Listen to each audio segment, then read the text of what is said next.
when I was 7, my grandpa passed away and they took us and they brought us to the orphanage. My first orphanage was a big nightmare. Basically, through that time, I was just surviving.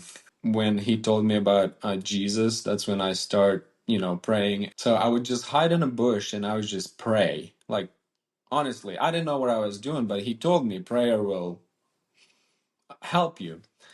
I start kind of following okay, there's something greater than no hope for me. Like I believe that there is hope and I start praying and praying for a family and prayed for escape this place. Stories stir the soul. Stories reveal. And stories heal. In this podcast, we will give you an inside look at someone who's had a life-changing breakthrough. Real people, real stories with real breakthroughs. As a health and wellness expert and coach, and Todd as a men's mentor, we've seen firsthand what God can do when it comes to a breakthrough. So lean in, listen well. This could be your biggest breakthrough. Hello and welcome to the Your Biggest Breakthrough podcast. I'm your host, Wendy Pett. Hi, Wendy. I'm Todd Isberner. Glad to be here today. Yes. Again, another incredible story awaits you, my friend. Yes. We have got a guest that we were connected with that we know God brought him here with us, to us, so that you could be exposed to a story that will give you hope. Yes. Imagine growing up in an orphanage, feeling forgotten by the world. And then, just as hope seemed out of reach, everything changes. So today's guest, Vlad Robinson, he has lived that story from a childhood of loneliness and hardship in Ukraine to finding a new life and a new identity with a family halfway across the world, like in Oklahoma. Yeah, like of all places. People from the South where they talk funny. Hey. Well, Vlad's journey isn't really just about survival. It's about redemption. It's about resilience and the incredibly remarkable power of God's grace. He's so tightly connected with the Lord. You're going to hear that in just a moment. So if you've ever felt stuck in your own pain and hopelessness or wondered, is there a way out? Could my story be rewritten? Well, Vlad is living proof that it can. Enjoy the show. All right. Well, welcome, Vlad, to Your Biggest Breakthrough. We're so happy to have you. Thank you. I'm happy to be here. Yes. It's great to have you here, and it's great that we were introduced through a former guest that we had on the podcast, and she said, you got to talk to this guy. He's got quite the story. And so we did a little checking out, and man, you do have quite a story, and we're excited to present that to our listeners and our viewers today. Yes. And, actually you reached out to me and then we connected and found out the connection with Candace. But I know that you have this story that you've been really wanting to get out there even more. And the story is a story of redemption and whatever. It's like loaded. It's a loaded story because it all starts where and when for you. Like, I know it's in the orphanage from what I saw in the testimony you gave me, but at what age were you sent to the orphanage? Well, I was 7 years old when my grandpa passed away. My parents was pretty much alcoholics. Like, they was not taking care of us, and my grandpa took control of me and my brothers. And when I was 7, my grandpa passed away, and after he passed away, they came and they took us and they brought us to the orphanage. And yeah, I was 7 when I ended up in an orphanage. Wow. And we hear a little bit of an accent. So where was this orphanage? Well, the orphanage was in Ukraine, in the middle of nowhere, small village that probably hard to find if you don't know the area. So, yeah, it's a small, really, really small village with just big building. Well, we're anxious to hear what happened in those years of loneliness and fear and the things that you endured while you were in the orphanage. But I just want to pause for a moment, Vlad, because anytime anybody here in America hears that somebody's from Ukraine, They immediately want to know, so what's going on? What do you think about what's happening now in Ukraine with the war? So just give us a little bit of your perspective on where things are at and where you think things are headed. From my perspective, it's probably dead end for Ukraine. Like, I just don't see hope over there for them. I mean, there is always hope. And, we have to pray to God just to save that place because in my mind it's just those politic games that no one understands why people dying from that. And that's just so sad that, people struggling just because they want something bigger than what they have. Right. And Sad it's to just see. really sad. Like, I try not to think about it because I lost my really good friend during that time. Mm. And, it's hard for me to think, and I just try to stay away from it. I still, talk to my friends and ask them, but it So just make me sorry. sad. Well, you've Yeah, had so your sorry. you've had your share of sadness and pain as a young boy, growing up in an orphanage, and you had some siblings. So were you all together in the same orphanage? Yes, we went together to the same orphanage. We were not same age, so when you finish the last grade of the orphanage, they moved you to another orphanage. And that's what happened with me when I finished the first one. They moved me to another orphanage, and my brother stayed there, and I went to another one. And through the second orphanage, that's when I got opportunity to come to United States. Must have been so hard. I can't even imagine being separated from, first you're separated from your biological parents, right? And then you're separated from your brothers, and that's got to feel just so lonely and just heartbreaking, right? So Yeah. how did you deal with that at that age, at such a young age, trying to process, but before you got adopted and came to the U.S.? Well, my first orphanage was a big nightmare because older kids would do horrible things to you, and just any kind of things, from anywhere, making you go steal things, sexual abuse. Like, I mean, I went through everything. And basically, through that time, I was just surviving. Like, I was not living my childhood life, I was just surviving, hoping for something better, hoping that something will come. And that's basically how was my life when I was a kid, just trying and make it through another You day. must The have next day, you, yeah. you must have thought to yourself, this is the way life's always going to be. I have nothing to look forward to.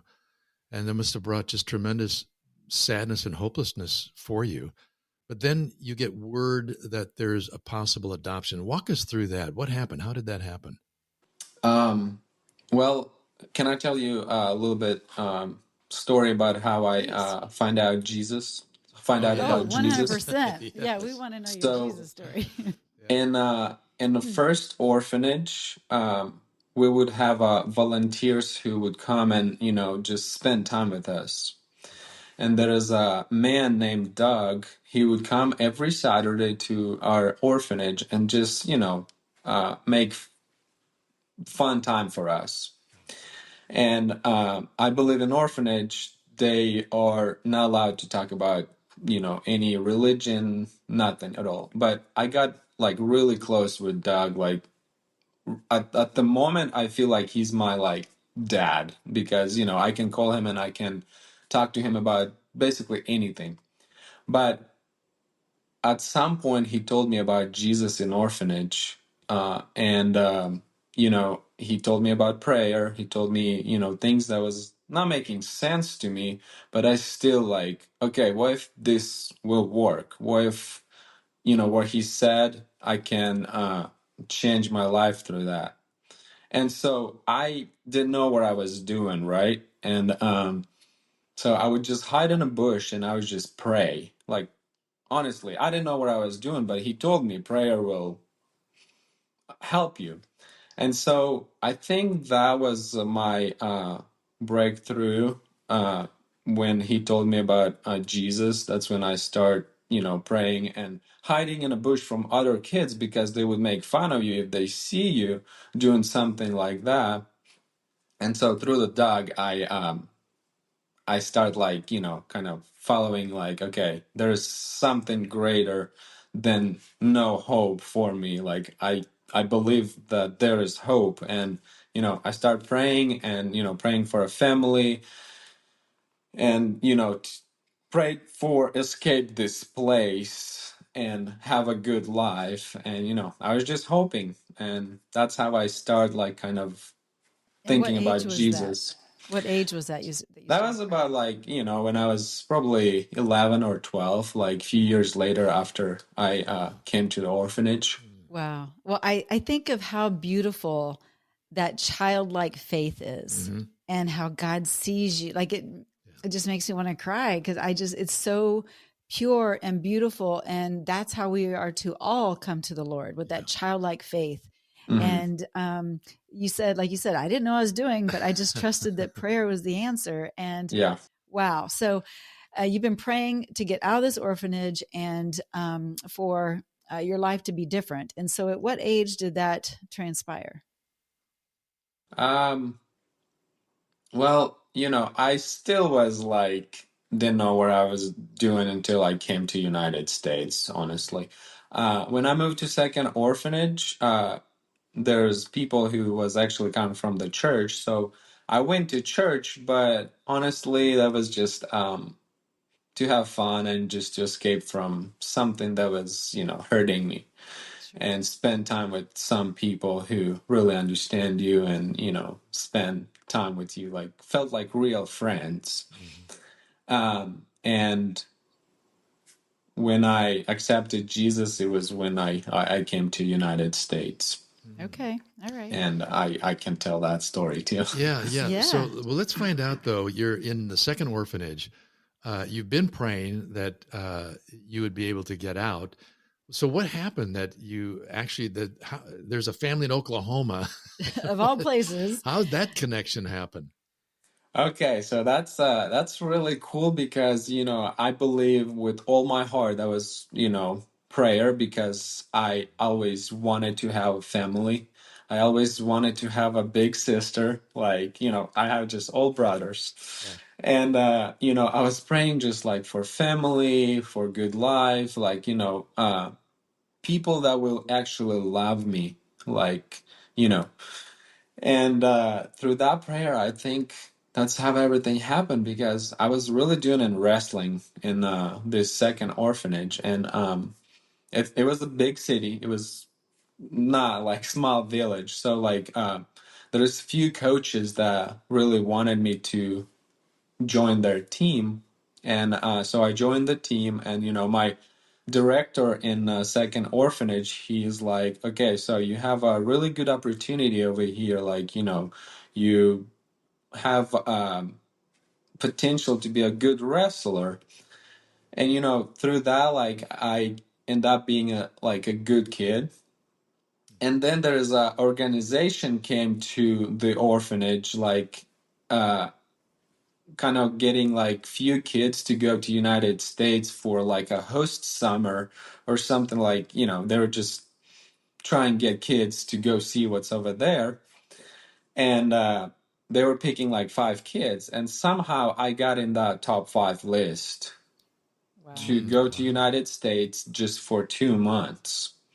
And I guess they have like a website that you family goes and they're like, okay, they read the stuff about us Yeah. and they're like, okay, we're gonna To be take a this host kid to family. yeah, Yeah. yeah, we can be host for this kid. And that's how I ended up coming here. Wow. So Wow. oh, Okay, that's pretty cool. When you say you were a wrestler, now it's making even more sense because if you were a good wrestler, you were likely wrestling with God in prayer too. I can just picture you, asking God for these things that you felt would make your life better, and He's answering that prayer in ways that you're not expecting. So yeah. this family in Oklahoma reaches out. You come over. Uh, Take us to the next step. What happened when you got here? And you're not speaking So any English, is that right? No English Oh at my all. goodness. Like it was, I think it was the hardest thing ever. I think it was a language barrier and it was food because I can, like, when I came here, I could not eat anything, like, except pizza. That's it. Pizza, and sometimes mom would make like mashed potatoes, and I was like, oh You're like, yeah. what is this Yeah. terrible Oh standard my American gosh. diet Yes. stuff? Yeah, but I just remember, coming here and my mom would just sit with me on a porch in our little house and use the Google Translator that was Oh, like terrible, that would not translate right. Right now we have a little bit better stuff, but at that point in 2015, it was not good. And sometimes I would just type something in Ukrainian and translate to English, and mom would read, and she was just reading, and you just suddenly see shock on her face, and I was like, "What?" And oh she man. just asked me questions like, "What does this mean? What does that Yeah. mean?" And I was like, try translate back, and it would just translate something weird. I was just like, oh, I didn't mean to say that. Like that's not my intention to say. So yeah, it was Wow. really hard because Yeah. Yeah. I would get so angry because people try to communicate with me, but I was just not able to, and it was just so frustrating Oh, and Sure. upsetting, and I just want to go home Yeah. because it Yeah. was it was hard. Sure. So when you're here, you're with this host family, and were you doing any kind of wrestling at all, or during this time, or was it just to see the United States and No, it was just no? to see United States and Okay. just to experience life here, like, Yeah. and I mean, on that part of the on that side of the world, like, people dream to go to United States. People like just talk good things about it. People like, you never hear anything bad about it. And that was like opportunity of lifetime just to go and see something greater than what you experienced in the past. And I And was got the it what you opportunity. expected? Was it everything you expected and more, or not as much? Well, I mean, I really didn't know what to expect. Like, I heard that it was like amazing, and people like have nice cars, and like just like, and I was excited to see all that. And coming here, I was just like, wow. And I was just pointing like to everything, like big building, nice cars, like big airports. Like for me, it was just everything so new and interesting that I was just like, I was in another world. Like like it was so amazing.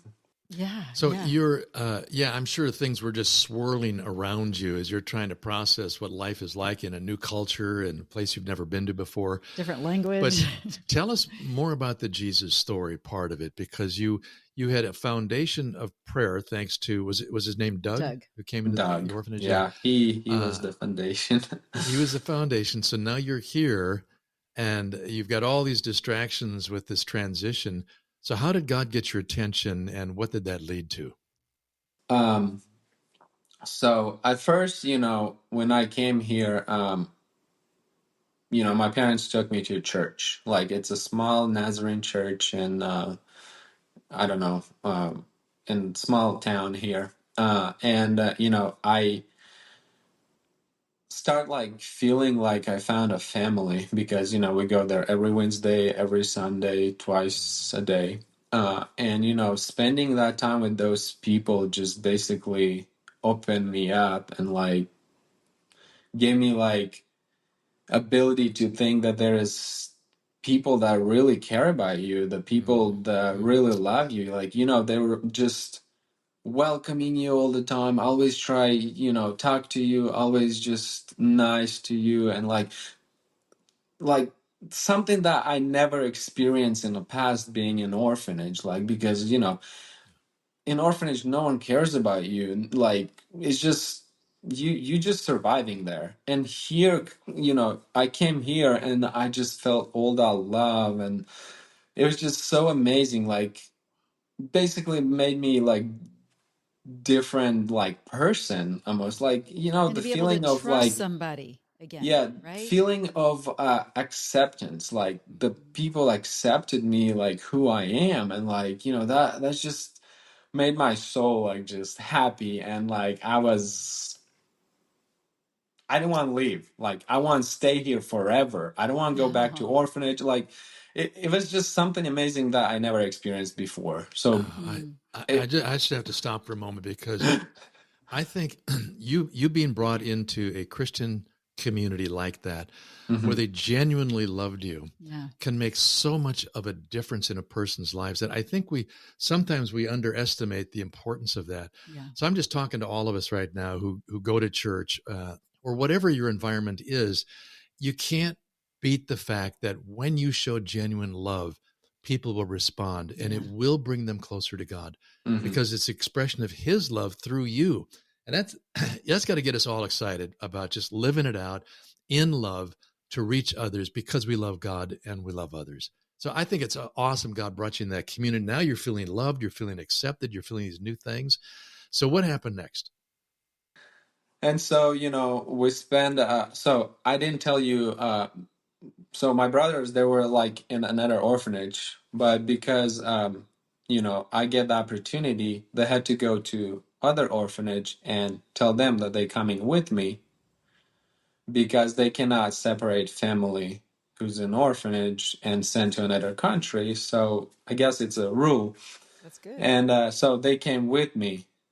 And, you know, that summer was just so amazing. But same time, it was hard because, you know, language barrier. Um, we were missing home. We were just like, this place didn't feel like it's home because, you know, I cannot communicate with people. I can't eat my food. Like, it was just so hard. And, you know, me praying in orphanage, one day me and my mom just were talking on the porch again, and I brought something about like that I always wanted to have a family. And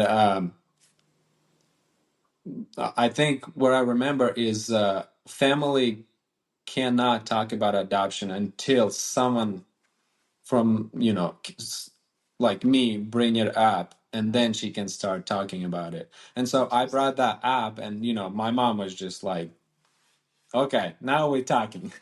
And so she was like, hey, what do you think if we adopt you guys? And I was like, I would love that. Like, you know, for me, it was just like, when she asked me that, I was just like, okay, it's done. Like, I'm ready. Just take me away from that place. I don't Yeah. want to be there anymore. Like, you know, I know it's home, but like, I'm ready. And so me and my youngest right away said yes, but my middle said he's not. He won't go home. And if one of us said no, we all go back and they cannot do anything because they cannot separate the family. And so, and I was just, you know, again, I was start praying, like I was like, God, change my brother's mind, like, you know, he's just probably don't understand what he's doing, and you know, we're getting this great opportunity to be adopted, and Just the he's just fear losing around it.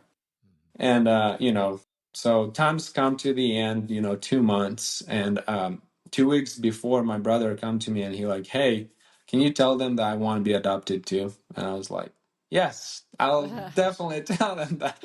So I That's talked to so my cool. mom, and you know, she say, okay, great, we're gonna start working on paperwork. And you know, we went back to Ukraine, stayed there a year. They finished all the paperwork, everything, and it was pretty much a year later they came and got us from Ukraine and brought us here. Amazing. And you were 17, is that correct? I was it was 16. It was, 16. yeah. Okay. Okay. I was almost 17. All right. Almost 17. So, you know, going into adulthood, like one more year and you'd be an adult. And so I think of Yes. your, you know, your parents, now your mom, that, that had the, just the vision and the love in their heart to adopt you guys, especially at your Yeah. age. Yeah. Like I think of that Yeah. so many people will adopt younger, but not someone that's older. And so I just have like major kudos to your mom. Like I think this is Mm-hmm. so beautiful and shows how big her heart is.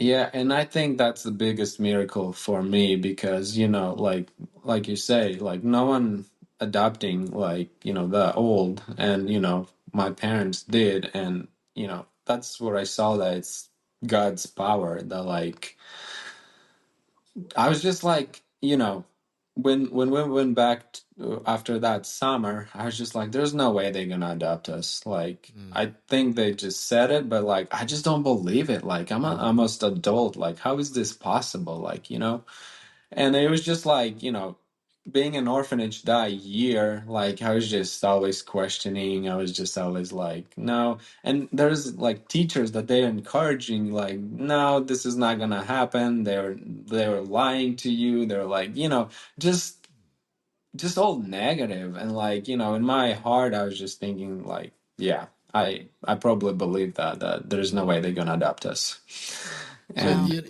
I mean, you're in a situation where it begins to really feel like it's going to be hopeless, and you start believing that. What changed? What gave you? What restored your hope, and how did you get through that process? Probably when they came to get you. yeah, I Yeah, that think was a big part that's of it. so. I mentioned my friend Doug, right? And Yes. so my parents actually called Doug asking for permission to adopt us because me and Doug and my brothers, we were so close. Like Doug would always come and visit us, and they call him for permission. And I think talking to Doug through the phone, like was encouraging me that it's possible because he would just tell me like things that like, okay, so they call me, they ask me, and they really hoping that this is gonna happen. And like so I think talking to Doug was like big part of this journey Mm. and believing that this is gonna happen. Well, and do your parents have any Ukrainian, you know, I mean, are they connected to Ukraine in any way? Are they Not at Ukrainian? I mean, all. no. So No. I wonder how, I don't know. I guess your prayers, that's what happened. So I'm gonna tell you a little bit about my parents. So my parents Yeah. been missionary in China for 20 years. Oh, And when they moved back in 2014, I believe, that's when they decided like they want to adopt. And somehow, I really don't know like how mom found me like on that website or like maybe she was. What I remember, I think she was just helping like that organization or something, and she just saw me, and she just felt something from God that like, hey, this kid needs to be adopted or like some yes. like it's incredible like talking to my mom about that and how she would just see this situation through like prayers that like and craziest thing that she told me is just like I told you I was praying in the bushes and like hiding from other kids, and my mom like told me like I heard those prayers like, and she started telling me like Mm. everything where I was praying about it, and I never shared with her that. Wow. That's And I awesome. think Yeah. that's when I felt like, okay, this is real. Jesus is real. God is real. Like there's Amen. no way like how she know all those things. Like It's it was beautiful. blowing my mind because I could not believe what she was telling me. Like, Yeah. the feeling of like, okay, this is out of out of my thinking. Like I didn't know what to That's how you know it's think. Just God, think right? about that Jesus and God is real. Like, Yeah. so And do they Man, have man. biological children of yes, their own? How I many? have three older, You have three one older. sister and two brothers. Ah, you got that Mm. older sister, did you? That's Yeah. awesome.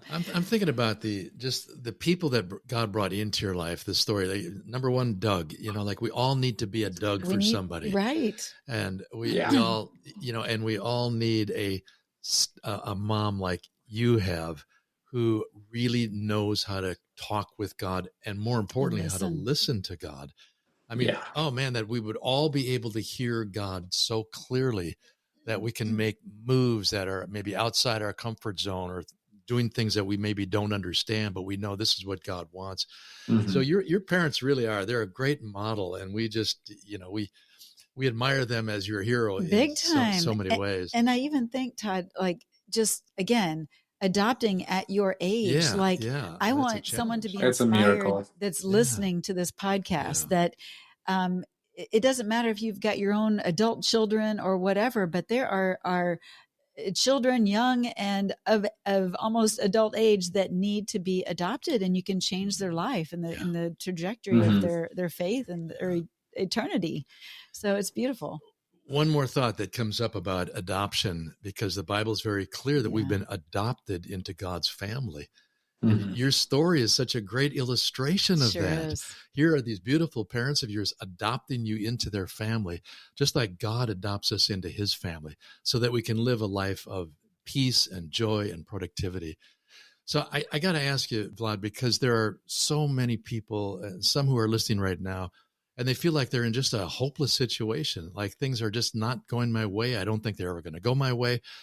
I don't see how it's going to come out good. What can you say to them, sort of encourage them that their story might feel hopeless in the moment, but not to give up? Well, I think it's comes back to never give up, and you just keep hoping, keep praying, because prayer is a powerful thing that can lead you to something great, like what happened with me. And I feel like in prayer, what I realized is you just have to have consistency and trust in God that He will bring something great to your life. Even That's you, good. if you're going through things that hurting you, breaking you, the prayer will follow up that and bring you something great to your life. That's good. Wow, that's beautiful. Yeah. That's so beautiful. To kind of piggyback that in a different way, if you could go back to your younger self in that orphanage, what would you tell him? What would you tell your younger self in that orphanage? Oh, again, I would say don't give up. The Don't give greatest the up. greatest thing is coming, and you'll be happy one day. Like Mm. Ah, even you going through this hard time, it's amazing. I don't know. It's just yeah, just don't lose hope, right? yeah, I wish That it's smile on your face I is know. so contagious, I'm hoping Vlad. some of you are watching this on YouTube, because Vlad's got that genuine smile that says, "I'm free. I'm It's the free. I'm Jesus saved. smile. oh Yeah. yeah. Jesus." So tell us a little bit about your walk with the Lord now, and how God is continuing to grow you and also to use you. What's going on? Because you're what, about So 27 now, right? yes. 27. Okay. Um I'm so I'm gonna tell you a little bit about how I gave my life to Jesus. So the time when we came to United States in 2016, I think when I accept fully Jesus in my heart is when we got to the Oklahoma airport, and there is like over 100 people like cheering for you and welcoming you, and like I literally like felt something incredible in my heart, like that this is my home. I feel it, like, and I accepted Jesus. I start going to church. I start working with kids. Like I love kids, and I go to Life Church, and I work with Switch, and I was working with 2-year-olds, and like I feel like my mission is kids right now, and I love that. And I work at the camps. I go and help at the camps during the summer, and just something that I enjoy, and also that's where I feel like God telling me to do, because I feel like I have ability to do that kind of work. Uh, And to pour into these young Yeah. kids that Oh, may be beautiful. feeling lonely or discouraged or hopeless themselves. You've been there. You have the right and the authority to speak into their lives in a beautiful way, to say, look, right here, this is hope, because of what I've been through. Not that maybe you're telling them your story, but still they can just see the Jesus in you, and then that models and leads them to a better place. So mhm. that's beautiful. So I just want to clarify, because so you felt like the sort of the moment that it became real in terms of you committing your life to Jesus was when you're in that airport. They're ushering them home. And 100 people are cheering for you. And, Yeah. That's how it's going to be when we get to heaven. Well, that's Everyone's what I'm going to be thinking. like, well, ushering us you home. saw 100 people on the ground, but you didn't see the thousands of angels applauding in heaven. Hallelujah. Exactly. Yeah. Thanking God for bringing you, to himself. Yeah. Wow. I just felt the presence of God like that, like I finally home, like I finally find people that actually love me and care about me. And, it was, Beautiful. That's so I think good, it was Vlad. my happiest moment in my life. Just see that and realizing that there's people that care about you. Yeah, your the story power is, of love. yeah, that's exactly it. Your story is so powerful in terms of how people can respond to real, genuine love. It starts with God's love, Yeah. but he's going to have to find the people who are willing to be his vessels that he can pour his love through to affect others like you. And you yourself are now that channel of God's love as you're pouring into others around you, especially the children, to show and help them believe God is real and God loves you and he cares about you. Mm-hmm. So, man, we're so grateful that we had an opportunity to have you as our guest. We know that God is going to use you in great ways. And already is. Yeah, already is in mighty ways. Yeah. And I was thinking about just how your story is a reminder that broken beginnings, they don't define our endings. And so I think of other people that may be in a broken, dark kind of place right now and how that doesn't define who you are. And you're an example of that. And so as we wrap up today, what would you just say to that person that, and I know we've kind of been talking about there's hope, don't give up.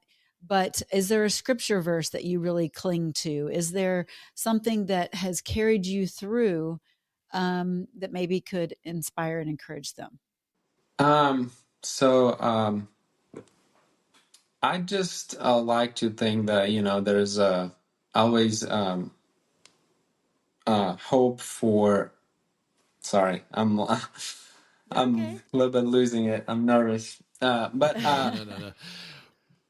I do read my Bible like every day, and I go through Isaiah, and Isaiah like give me like so much word that I can lean on and like just keep going with that. And I never give up. I just going through everything what's on my path. And that's how I live my life. We love the fact that, God's word is so important in your life and that you cling to it, you receive his blessing through it and his instruction and his motivation and his inspiration and the way he provides you with the hope that you need. And that's good for all of us. And, it is. And workable for all of us. And you have also shared just through your testimony that life's an adventure and to trust the process and surrender. And when I think of adventure, I go to your Instagram page and you are very adventurous. You rock climb, you hike, you ski, you're like an adventure dude. He's living the dream. Living the dream. Like you're just doing all the wonderful things that God sets before you and the adventure space as well. So that's super fun to watch. So anyway, we just appreciate having you on and thank you for sharing your story. If there's anything else you want to share before we wrap up, if not, I think I'm good. Okay, But I just didn't want to leave you hanging there. No, I can say about my adventure is just like how I see things is just I just enjoy everything and I try not to waste my time because the time I lost in orphanage is just feels like I'm catching on everything right now. And now I'm with God and he's with me. So I just enjoy life while I can. Full of gratitude. That's well, it. if Vlad's story moved you in any way today, do someone else a favor and share this episode so that they too can believe and act on a breakthrough that God has for them. Yeah. So thanks so much for being on the show. And we will catch you all next week. Same time, same place on your biggest breakthrough. Well, we hope you enjoyed today's show. Vlad is such a special human being, isn't he? He's got a great heart. I'm telling you, he's a man's man, but he's a softie on the inside. And he's just been so transformed by what God has done in his life. Yeah. And so offline, after we got done recording the interview, he's like, hey, can we keep talking? So we talked for a little while longer. Again, he's so precious. And anyway, he shared just some other stories. And then he shared something about the orphanages that I thought, oh my gosh, I wish we had that recorded. And so we asked him, can we share?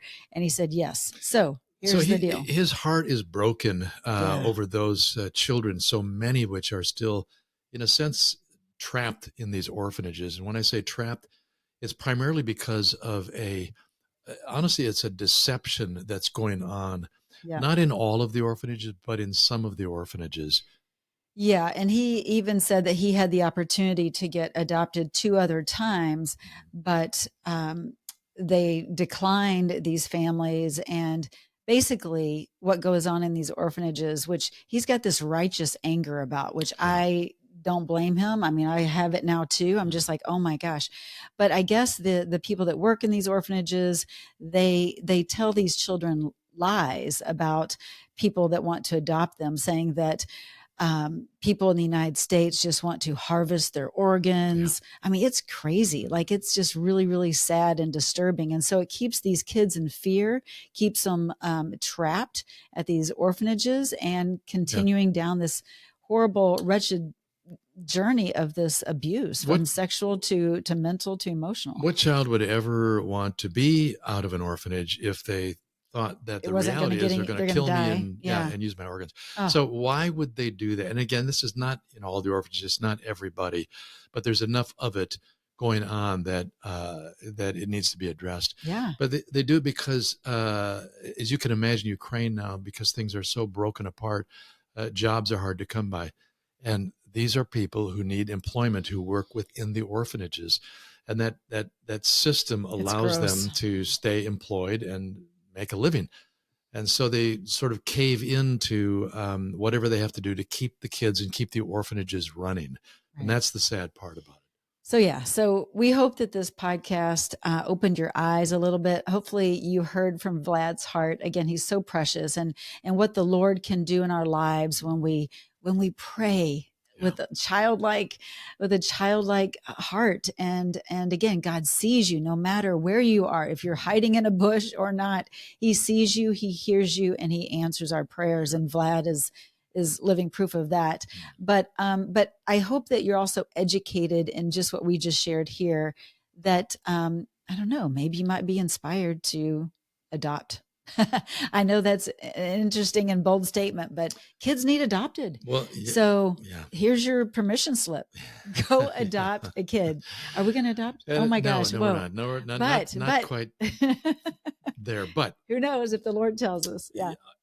For certain, at the very least, let's be inspired to reach out. Yes. Just like this Doug did to young Vlad, and to love them. And this community, this church community that he's brought into, how they just express God's love through their love for him. So every one of us can be inspired and need to do that for others. That's right. So thanks so much for tuning in to this episode, and we will catch you next time on Your Biggest Breakthrough. And if you want to go and check out any of the other episodes, you can find us on, all the platforms, but also you can go to yourbiggestbreakthrough.com. Blessings and take care. Well, that's a wrap for today's show. We hope you enjoyed it. As always, we love spending time with you right here on Your Biggest Breakthrough podcast. We look forward to seeing you on the next episode. But until then, just head on over to yourbiggestbreakthrough.com, where you'll find some free resources and information and a place where you can comment, and we would love to dialogue with you there. Thanks so much for tuning in, and we'll see you next time.